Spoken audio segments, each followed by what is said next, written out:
40 ఏళ్ల రాజకీయ అనుభవం అంటారు. చంద్రబాబు నాయుడు ఆయన పేరు అంటారు. ఆయన మాట్లాడితే వాహా ఓహో అని చప్పట్లు కొట్టే మంది ఉన్నారు. నిజంగా వాస్తవాలా అవాస్తవాలా అని చూస్తే మాత్రం మనం నోరెళ్ళబెట్టక తప్పని పరిస్థితి వస్తుంది. ఇంతకీ ఏం జరిగింది? ఒకటా రెండా? అబద్ధాలు చెప్పడంలో తనకు తానే పేటెంట్. ఏదైనా సరే వాస్తవాన్ని అవాస్తవం, అవాస్తవాన్ని వాస్తవంగా మార్చడంలో తనకున్న నైపుణ్యం అబ్బా వేరే లెవెలే అని చెప్పొచ్చు. ఏది ఎప్పుడు ఎన్ని ఉన్నా కూడా ఇదిగో మళ్ళీ తన సొంత తెలివిని ఉపయోగిస్తూ అబాసుల పాలవుతూ అడ్డంగా ఇరుక్కుంటూనే ఉన్నాడు.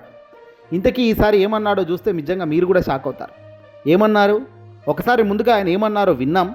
ఆ విన్న తర్వాత వీడియో చూసిన తర్వాత నిజంగా మనం కూడా డిస్కస్ చేద్దాం. గ్యాస్ సిలిండర్ తో వంట చేయొచ్చని చేసింది నేనే చేశాను కంబైన్డ్ ఆంధ్రప్రదేశ్ లో. గ్యాస్ సిలిండర్ తో వంట చేయొచ్చని చేసింది నేనే చేశాను కంబైన్డ్ ఆంధ్రప్రదేశ్ లో. చంద్రబాబు నాయుడు గారు ప్రజావేదిక పేదల సేవలో అనే ఓ ప్రోగ్రాంలో పాల్గొన్న సందర్భంగా ఇదిగో ఆయన నోటి నుంచి వదిలిన ఒక ముత్యాలు ఇవన్నీ కూడా. గ్యాస్ సిలిండర్తో వంట చేయొచ్చని నేనే చేశాను కంబైన్డ్ ఆంధ్రప్రదేశ్ రాష్ట్రంలో.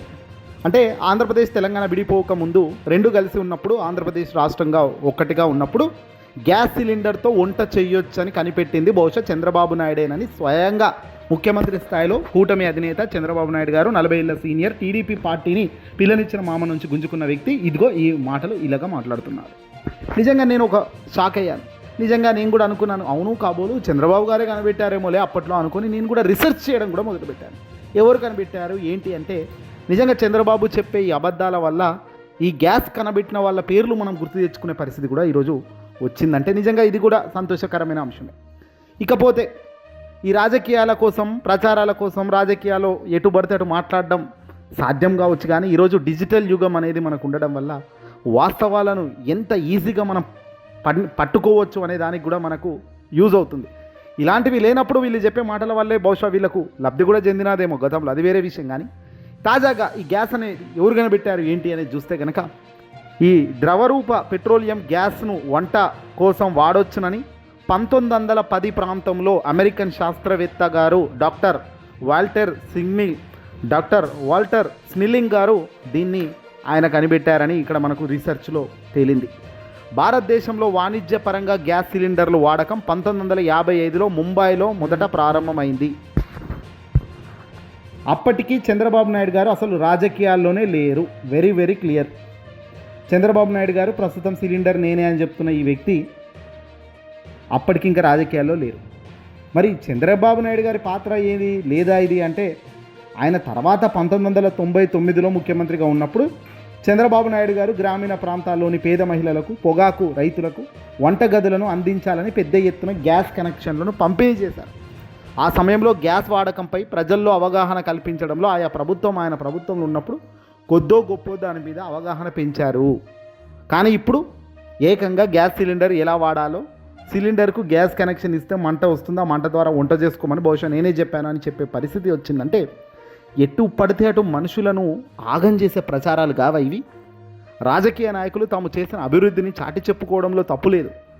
గతంలో ఎల్పిజి గ్యాసులు కానీ సిలిండర్లను కానీ పెద్ద ఎత్తున నేనే ప్రోత్సహించాను, మహిళలకు ఇలా వాడుకోండి అని నేనే ప్రోత్సహించాను అని చెప్తే బాగుండేమో. కానీ ఆయన చెబుతున్న మాట ఏంటి?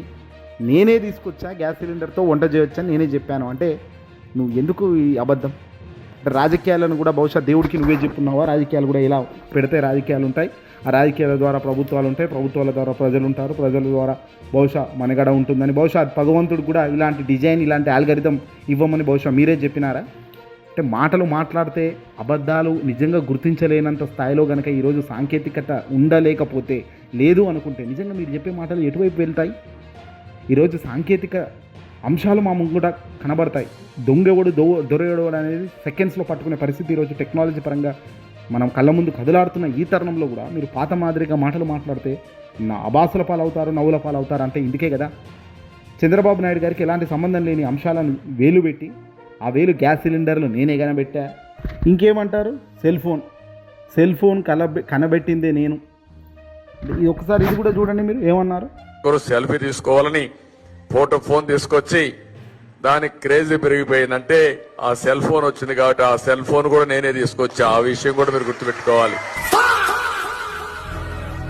సెల్ఫీ తీసుకోవాలని ఫోన్ తీసుకొచ్చి దానికి క్రేజీ పెరిగిపోయిందంటే ఆ సెల్ ఫోన్ వచ్చింది కాబట్టి ఆ సెల్ ఫోన్ కూడా నేనే తీసుకొచ్చా. ఆ విషయం కూడా మీరు గుర్తుపెట్టుకోవాలి. విన్నారు కదా, ఈరోజు సెల్ఫీ తీసుకోవాలని చాలామంది సెల్ఫీల కోసం ఎగబడుతున్నారంటే ఆ సెల్ఫీ అంటే ఆ సెల్ఫీ ఉండేది సెల్ ఫోన్లో, ఆ సెల్ ఫోన్ కనబెట్టింది నేనే, మీరు గుర్తుపెట్టుకోవాలి. అంటే ఇక్కడ ఒకటి క్లియర్గా అర్థమవుతుంది ఏంటంటే చంద్రబాబు నాయుడు గారు ఏదైనా తనకు క్రెడిట్ రావాలి, తన వైపే క్రెడిట్ ఉండాలి ప్రతి అంశానికి అనేది అని అనుకుండడం వల్లే ఇలాంటివన్నీ తప్పులు వస్తున్నాయి.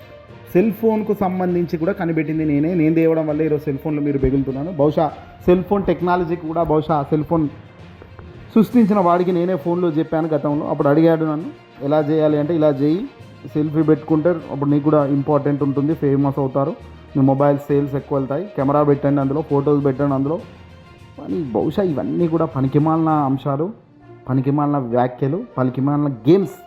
పెద్ద స్థాయిలో ఉన్నారు కానీ చిన్న స్థాయి కన్నా దారుణంగా వేస్తున్న వేషాలను మనక తప్పని పరిస్థితుల్లో వాళ్ళ మాటలు ఉన్నాయి ఈరోజు. ఏదేమైనప్పటికీ ప్రజలు ఒకటి గుర్తించాలి.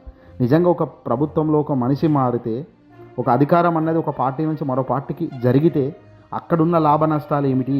అందరూ అన్నీ చేయాలని లేదు, అందరూ అన్నీ చేయకూడదని లేదు, కానీ కోట్ల మంది ఉన్న ప్రజలకు మంచి జరుగుతుందా? 5 కోట్ల మంది ఆంధ్రప్రదేశ్ రాష్ట్రంలో జనాభా ఉంటే 5 కోట్ల మందిని ఉద్దేశించి ప్రభుత్వ పెద్దలు తీసుకున్న నిర్ణయాలు ఎలా ఉన్నాయి? వాళ్ళకు 5 కోట్ల మంది నెత్తిన బారాన పడుతున్నదా డబ్బు ఏమైనా?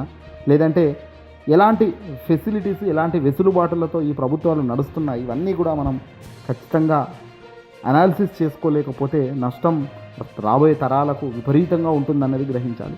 అధికారం అన్నది ఇదిగో సెల్ ఫోన్ కనిపెట్టా, సెల్ ఫోన్ నాదే, సిలిండర్ ఎలా వాడాలో చెప్పింది నేనే, ఈ మాటలు చెల్లవు, ఇవి పనికొచ్చే మాటలు కూడా కావు. ఏమంటారు? ఈ వీడియో నచ్చితే లైక్ కొట్టి షేర్ చేయండి.